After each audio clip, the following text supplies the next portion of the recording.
வாங்க இன்றைக்கான ரெசிபியை பார்க்கலாம்.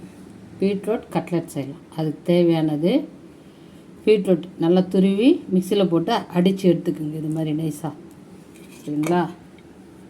இதில் வெங்காயம் பொடிசாக நறுக்கி வச்சுருக்கேன். ஒரே ஒரு வெங்காயம், 2 பீட்ரூட் தான் எடுத்திருக்கேன். இதில் இவ்வளோ உப்பு சேர்த்துக்குங்க.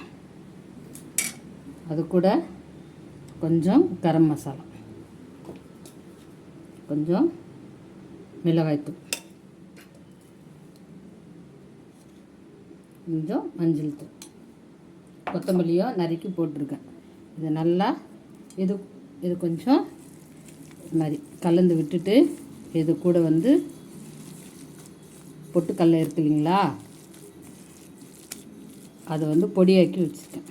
அதை சேர்த்துக்கலாம். பொட்டுக்கடலை அரைச்சது இதுக்குள்ளே சேர்த்து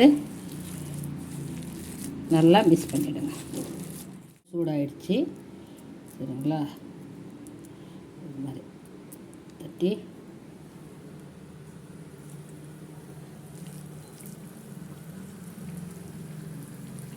போட்டு எடுத்துடலாம்.